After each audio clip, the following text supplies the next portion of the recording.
தொடர்ந்தும் கணேசன் குரலுடன் இணைந்திருக்கின்ற கணேசன் குரல் சொந்தங்கள் அனைவருக்கும் இனிய வணக்கங்கள். இன்றும் பல முக்கியமான அவசியமான உபயோகமுள்ள பல செய்திகளை வழங்க நாங்கள் வந்திருக்கின்றோம். எனவே இந்த செய்திகளினுடைய விளக்கங்களை நாங்கள் பார்க்கின்ற போது அர்ச்சனா ராமநாதன் அவர்கள் ஒரு முக்கிய செய்தியை கூறியிருக்கின்றார்.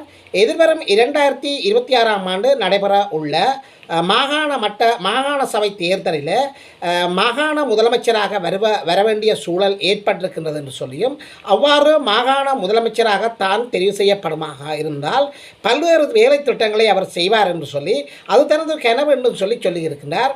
இந்த வேலை திட்டங்களுக்கான பண ஒதுக்கீடு மாகாண சபையினூடாக வருகின்ற நிதிகளை கொண்டு செய்வேன் என்று சொல்லியும், அது போதாத பட்சத்தில் வெளிநாட்டு உதவி வழங்குகின்ற வெளிநாட்டு புலம்பெயர் தேசத்தில் இருக்கின்ற மக்களினுடைய உதவிகளை கொண்டு அந்த வேலை திட்டங்களை தான் சரியாக செய்வேன் என்று சொல்லி ஒரு உறுதியாக சொல்லுகின்றார். அம்னாஷி என்கின்ற பிரான்ஸையும் சுவிட்சர்லாந்தையும் பிரிக்கின்ற எல்லையில் இருக்கின்ற அந்த அம்னாஷி நகரத்தில் அர்ச்சனா ராமநாதன் அவர்கள் விஜயத்தை மேற்கொண்ட போது இந்த கருத்தை கூறியிருக்கின்றார். அங்கே வீதிகள் அகற்றப்பட்டு அழகான வீதிகளாக பல்வேறு அந்த வீதிகளினுடைய பிரிவுகளை வைத்து கொண்டு அவ்வாறு தான் கேகேஎஸ் மற்றும் அந்த காங்கேசன்துறை கேகேஎஸ் பலாலி வீதிகளை தான் மறுசீரமைப்பிக்க வேண்டிய தேவை வருகிறது என்று சொல்லியும், ஆனால் அவ்வாறு தான் செய்கின்ற போது பல சிக்கல்கள் வரும் என்று சொல்லியும், ஆனால் அந்த சிக்கல்கள் எல்லாத்துக்கும் தன்னிடம் தீர்வு இருக்கு என்று சொல்லியும் பல்வேறு கருத்துக்களை கூறியிருக்கின்றார். இது தனது கனவு என்று சொல்லியும், பல்வேறு அபிவிருத்தி திட்டங்களை முதலமைச்சராக தான் வருவதாக இருந்தால் பல்வேறு திட்டங்களை செய்வதாக கூறியிருக்கின்றார். இது பற்றி ஒரு விரிவான விளக்கத்தை பார்க்க போகின்றோம். துரைராஜா ரவிகரன் எம்பி அரசாங்கத்தை பார்த்து ஒரு கேள்வி கேட்டிருக்கின்றார். நீங்கள் விடுதலை புலிகளை ஏற்றுக்கொண்டுதானே பேச்சுவார்த்தை நடத்தினீர்கள், இப்போது மட்டும் பயங்கரவாதிகள் என்று சொல்கின்றீர்கள் என்று சொல்லி அரசாங்கத்தை பார்த்து ஒரு கேள்வி கேட்டிருக்கின்றார். இது சம்பந்தமான ஒரு விரிவான விளக்கத்தையும், களுத்துறையில் மீண்டும் துப்பாக்கிச்சூடுகளால் அதிலும் இலங்கை களுத்துறையில் துப்பாக்கிச்சூடு ஒன்று நடத்தப்பட்டிருக்கின்றது வர்த்தக நிலையத்தை நோக்கி, இது பற்றி ஒரு விரிவான விளக்கத்தையும், மாவீரர் துயிலும் இல்லங்கள் துப்புரவு செய்யப்படுகின்றது, எதிர்வரும் நவம்பர் மாதம் மாவீரர் தின ஏற்பாடுகள் செய்யப்பட்டு கொண்டிருப்பதாக இதன் ஏற்பாட்டுக்குழு தெரிவித்திருக்கின்றது.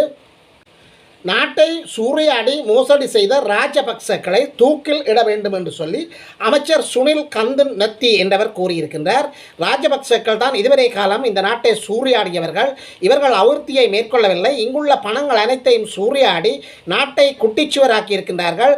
நாட்டை பொருளாதார அதல பாதளத்தில் தள்ளியிருக்கின்றார்கள். இவர்கள் அனைவரையும் தூக்கிலிட வேண்டும் என்று சொல்லி அமைச்சர் கந்துன் நத்தி என்பவர் பகிரங்கமான ஒரு குற்றச்சாட்டை முன்வைத்திருக்கின்றார். முதலீடுகளை ஈர்ப்பதுதான் எமது நோக்கம் என்று சொல்லி அமெரிக்க வர்த்தக குழுவிடம் இலங்கையினுடைய அதிமேதக ஜனாதிபதி அவர்கள் அனுரா குமார திசாநாயக்கா ஒரு கருத்தை முன்வைத்திருக்கின்றார். இது பற்றி ஒரு விரிவான விளக்கத்தையும், நைஜீரியாவை சேர்ந்த இளைஞர் ஒருவர் சாவகச்சேரி போலீசாரால் நாவற்குழி பகுதியில் ஒரு ஆட்டோ ஒன்றில் கைது செய்யப்பட்டிருக்கின்றார். இது சம்பந்தமான ஒரு சுவாரஸ்யமான செய்தியையும், மின்கட்டணம் அதிகரித்தால் மீண்டும் நாங்கள் போராட தயார் என்று சொல்லி ஐக்கிய மக்கள் சக்தியினுடைய தலைவர், அதாவது எதிர்க்கட்சி தலைவர் சஜித் பிரேமதாசா அரசாங்கத்துக்கு ஒரு எச்சரிக்கை விட்டிருக்கின்றார். இது சம்பந்தமான ஒரு விரிவான விளக்கத்தையும், அரசாங்கத்திடம் ஒப்படைத்த பாதுகாப்பு வாகனங்களை முன்னாள் ஜனாதிபதிகள் மீண்டும் கோருகின்றார்கள் என்று சொல்லியும், தமக்கு பாதுகாப்பு இல்லை என்று சொல்லியும், அதாவது குண்டு துளைக்காத கவச வாகனங்களை அரசாங்கத்திடம் அண்மையில் ஜனாதிபதிகளுக்கு வழங்கப்பட்ட அந்த சலுகைகள் எல்லாத்தையும் நீக்கப்பட்டதன் பின்னர் பாராளுமன்றத்தில் அதற்கான அந்த ஒப்புதல் பெற்றதன் பின்னர் அனைத்து ஜனாதிபதிமார்களும் தமது இல்லங்களை விட்டு வெளியேறியிருக்கின்றார்கள். அது மாத்திரமில்லை, படிப்படியாக தமது பாதுகாப்பு வாகனங்கள் அவர்களுடைய பாதுகாப்பு கண்டு ஒதுக்கிய குண்டு துளைக்காத வாகனங்களையும் ஒப்படைத்திருக்கின்றார்கள். தற்போது தங்களுக்கு பாதுகாப்பு இல்லை என்ற பிரச்சனையை ஏற்படுத்தியிருக்கின்றார்கள். இது சம்பந்தமாக பொதுமக்கள் பாதுகாப்பு அமைச்சர் பாதுகாப்பு மறுசீராய்வு குழுவிடம் சமர்ப்பித்திருக்கின்ற அறிக்கை சம்பந்தமான விளக்கத்தையும், இளம் குடும்பஸ்தர் விபரீத முடிவெடுத்து இறந்திருக்கின்றார். அமெரிக்காவினுடைய ஒன்லைன் ஊடாக ஒரு கம்பெனியினூடாக வர்த்தகத்தை மேற்கொண்டு வந்த ஒரு அரசாங்க உத்தியோகத்தர், அதாவது யாழ் போதானா மருத்துவமனையைச் சேர்ந்த சுகாதார ஒரு ஊழியர் ஒரு தவறான முடிவு எடுத்து இறந்திருக்கின்றார். அவருக்கு 1 கோடி நஷ்டம் ஏற்பட்டதாகவும், இதனால் அந்த நஷ்டத்தை சரி செய்ய முடியாத சூழ்நிலை ஏற்பட்டதால் அவர் தவறான முடிவெடுத்து தூக்கில் தொங்கியிருக்கின்றார். இது நாங்கள் பார்க்க போகின்றோம். எனவே எமது காணொலிக்கு நீங்கள் புதியவராக இருந்தால் மறக்காமல் சப்ஸ்கிரைப் பண்ணுங்கள், ஷேர் பண்ணுங்கள், கமெண்ட்ஸ் பண்ணுங்கள். அருகில் இருக்கின்ற பெல் ஐக்கானை கிளிக் பண்ணி நாங்கள் போடுகின்ற காணொலிகள் அனைத்தையும் உடனுக்குடன் நீங்கள் பார்க்கக்கூடியவாறான நோட்டிஃபிகேஷனை ஏற்படுத்திக் கொள்ளுங்கள். காணொலியை இறுதி வரை பாருங்கள். நீங்கள் பார்க்கின்ற போதுதான் சரியான விளக்கங்களை பெற்றுக்கொள்ள முடியும். எனவே இடையில் பார்த்துவிட்டு கமெண்ட்ஸ்களை எழுதாதீர்கள், இறுதி வரை பாருங்கள். எனவே எமது இலங்கை மற்றும் சர்வதேச செய்திகளுடன் தொடர்ந்தும் கணேசன் குரல் பயணிப்பான். எனவே சரியான செய்திகளை உடனுக்குடன் வழங்குவான். உடனுக்குடன் சுட சுட செய்திகளை பார்ப்பதற்கு எமது கணேசன் குரலுடன் இணைந்திருங்கள். அகிம்சை வழி தோற்றதாலே ஆயுத போராட்டம் தோன்றியது. பேச்சுவார்த்தை நடத்திய போதே புலிகளை அரசாங்கம் ஏற்றுக்கொண்டது என்று சொல்லி துரைராசா ரவிகரன் ஒரு கருத்தை முன்வைத்திருக்கின்றார். துரைராசா ரவிகரன் எம்பி பாராளுமன்றத்தில் இந்த கருத்தை கூறியிருக்கின்றார். அதாவது அரசாங்கம் ஆரம்ப காலங்களில் விடுதலை புலிகளை ஏற்றுக்கொண்டிருக்கின்றது. அகிம்சை வழியில் தான் விடுதலை புலிகள் தமது போராட்டத்தை முன்னெடுத்திருந்தார்கள். அதாவது எமது முன்னோர்கள் பெரியோர்கள் செய்யாத எந்த ஒரு தியாகத்தையும் இந்த விடுதலை புலிகள் ஆரம்பித்திருக்கின்றார்கள். இந்த அகிம்சை வழி தோற்றதால் தான் ஆயுத போராட்டமாக மாறியது.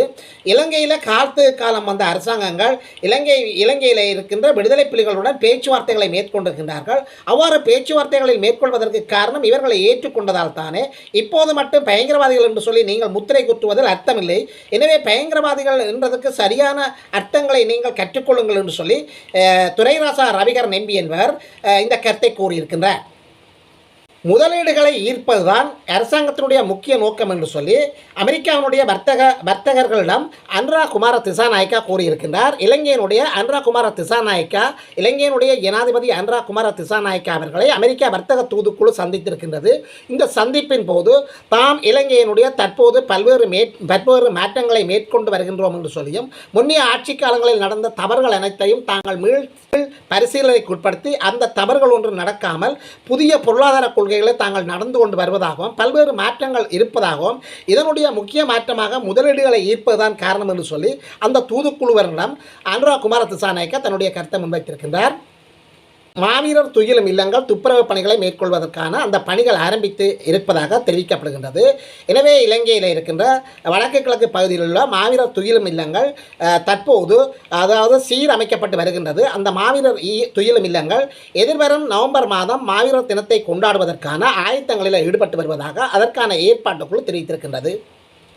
நைஜீரியாவை சேர்ந்த இளைஞர் ஒருவர் கைது செய்யப்பட்டிருக்கின்றார். அதாவது சாவகச்சேரி போலீசாருக்கு கிடைத்த ரகசிய தகவலை அடுத்து உடனடியாக துரித கதியில் செயற்பட்ட சாவகச்சேரி போலீசார் அவரை துரத்தி கொண்டு போன சமயம் அவர் ஆட்டோ ஒன்றில் நாவற்குழி பகுதியை நோக்கி சென்று கொண்டிருந்தார், யாழ்ப்பாண பகுதியை நோக்கி சென்று கொண்டிருந்தார். அவ்வாறு சென்று கொண்டிருக்கின்ற போது அவரை கைது செய்திருக்கின்றார்கள். கைது செய்யப்பட்ட போது அவர்கள் மேற்கொள்ளப்பட்ட விசாரணையில் விசா இன்றி இந்த இலங்கையில் இருப்பதாகவும் அவர் நீண்ட காலமாக விசா இன்றி இருப்பதாக தகவல் கிடைத்ததுக்கு அமைய சாவகச்சேரி போலீசார் இந்த நடவடிக்கைகளை மேற்கொண்டிருக்கின்றார்கள். இதன்போது அவர் திடுக்கிடும் உண்மையை சொல்லியிருக்கின்றார். இலங்கையினுடைய தென்பகுதியைச் சேர்ந்த ஒரு யுவதியை தான் திருமணம் செய்திருப்பதாகவும் அவருடன் வாழ்க்கை நடத்துவதாகவும் தற்போது யாழ்ப்பாணத்தில் தன்னுடைய வேலை நிமித்தம் தன்னுடைய ஒரு அலுவல் நிமித்தம் யாழ்ப்பாணத்தை நோக்கி நகர்ந்து கொண்டிருப்பதாகவும் கூறியிருக்கின்றார். இவர் தற்போது விசாரணைக்கு உட்படுத்தி வருகின்றார்.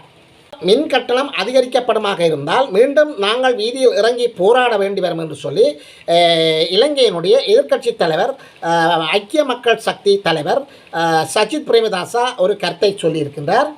எனவே ஐக்கிய மக்கள் சக்தியினுடைய தலைமைச் செயலகத்தில் டிஎஸ் சேனாநாயக்க அரசியல் கற்கை பீடத்தினுடைய திறப்பு விழாவின் போது அதில் சிறப்பு விருந்தினராக கலந்து கொண்ட ஐக்கிய மக்கள் சக்தியினுடைய தலைவர் சஜித் பிரேமதாசா இந்த கருத்தை வெளியிட்டிருக்கின்றார்.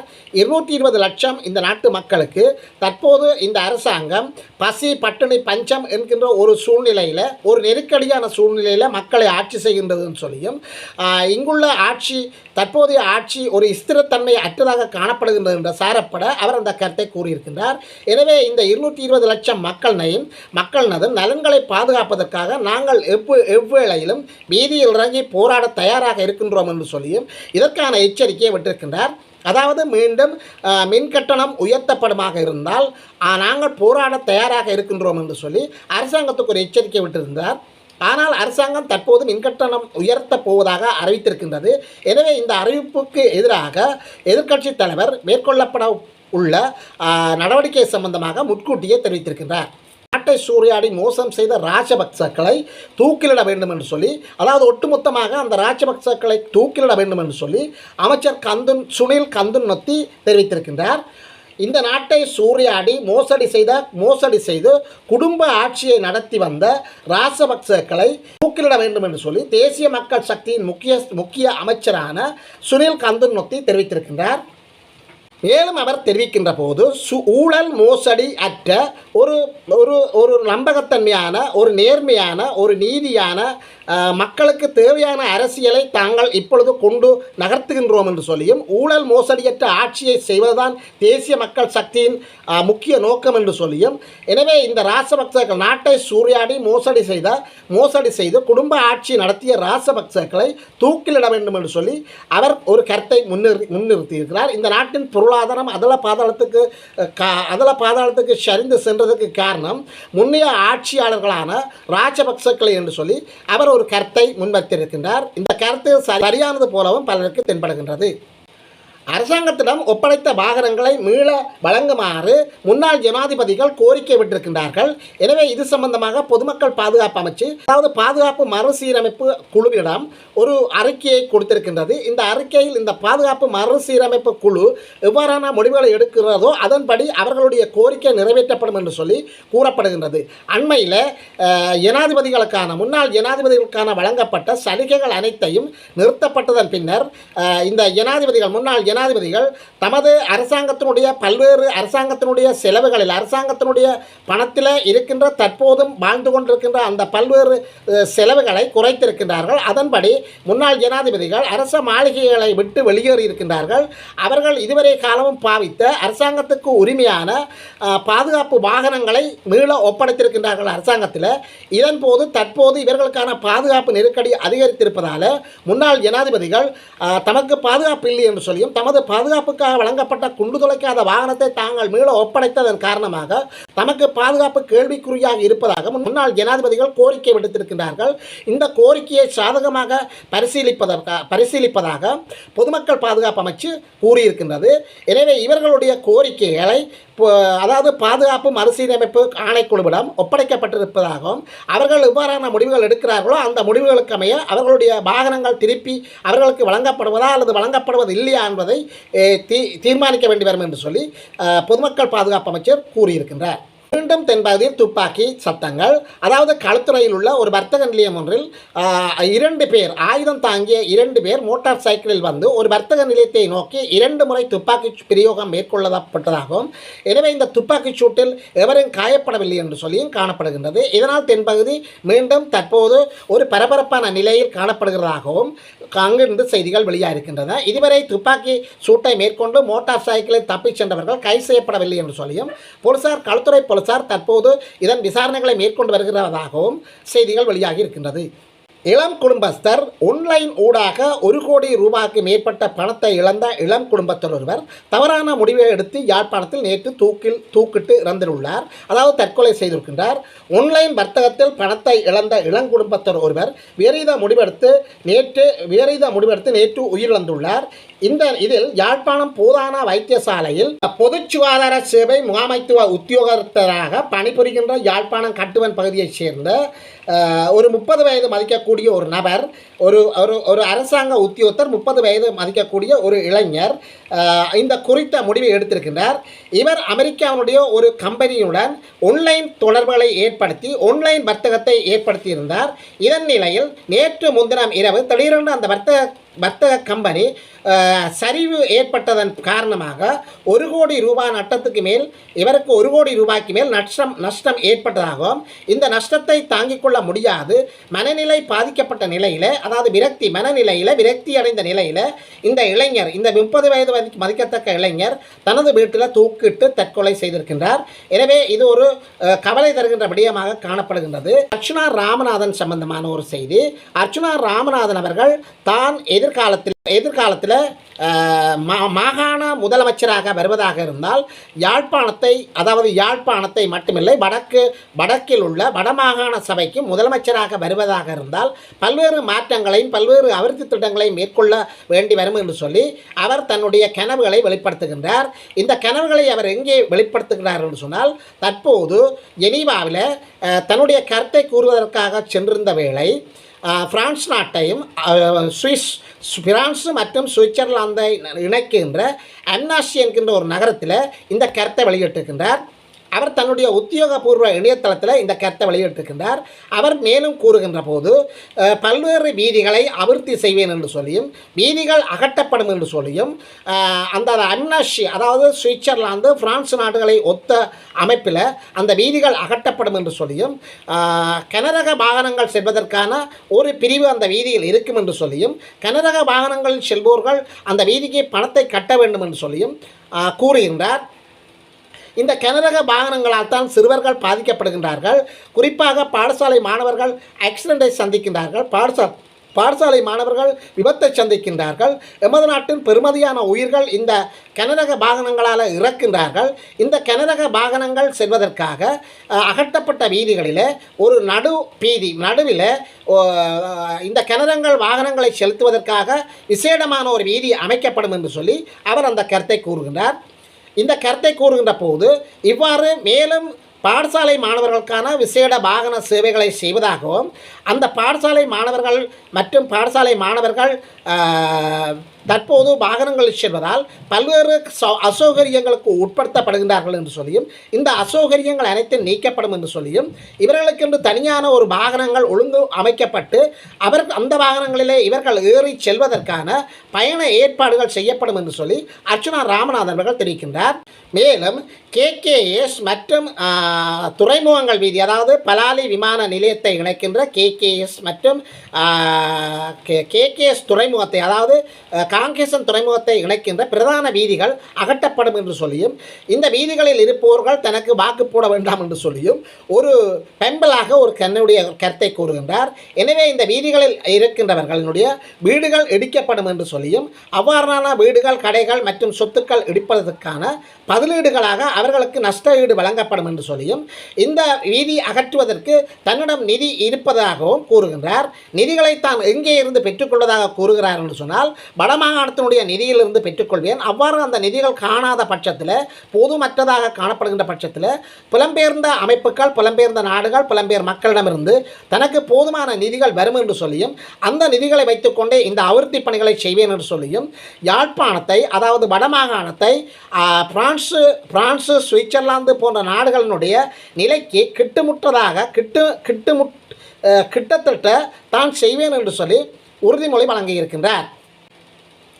எனவே அர்ச்சுனா ராமநாதன் அவர்கள் எதிர்வருகின்ற மாகாண முதலமைச்சர் தேர்தலில் போட்டியிட போவதாக அவர் இந்த இடத்துல சூசகமாக கூறியிருக்கின்றார். எனவே மக்கள் சிந்தித்து செயலாற்றி வாக்குகளை அளிக்க வேண்டும் என்று சொல்லியும் ஒரு துடிப்புள்ளவர் மற்றும் அர்ப்பணிப்புள்ளவர் மற்றும் சுயநலங்கள் அற்றவர் ஒருவருக்கு நீங்கள் வாக்குகளை போடுங்கள், அது எனக்கு போடாவிட்டாலும் பரவாயில்லை, இவ்வாறான ஒரு மனநிலை படைத்தவருக்கு போடுங்கள், அவ்வாறானவர் மக்களை பற்றி சிந்திக்க வேண்டும், பொதுநலம் சார்ந்தவராக இருக்க வேண்டும் என்று சொல்லி ஒரு கருத்தை கூறுகின்றார். எனவே இந்த பொதுநலம் சார்ந்த அர்ப்பணிப்போடு ஒரு இளமையான துடிப்புள்ள இளைஞனுக்கு உங்களுடைய வாக்குகளை போடுங்கள். அவ்வாறான இளைஞனை நீங்கள் மாகாண முதலமைச்சராக தெரிவு செய்யப்படுகின்ற போது அவர் உங்களுக்கான பல்வேறு அபிவிருத்தி திட்டங்களை செவ்வனே செய்வார் என்று சொல்லி அதன் சாரப்பட அர்ச்சுனா ராமநாதன் அவர்கள் ஒரு கருத்தை கூறுகின்றார். இது எனது கனவு மட்டும்தான், இந்த கனவு பலிக்க வேண்டும் என்று சொன்னால் மக்கள் சரியாக சிந்திக்க வேண்டும் என்று சொல்லி ஒரு கருத்தை கூறுகின்றார். இதுபோன்ற இன்னும் ஒரு சிறப்பு செய்தியில் உங்களை சந்திக்கும் வரை தற்போதைக்கு உங்களிடமிருந்து விடைபெற்றுக் கொள்கின்றேன். நன்றி, வணக்கம்.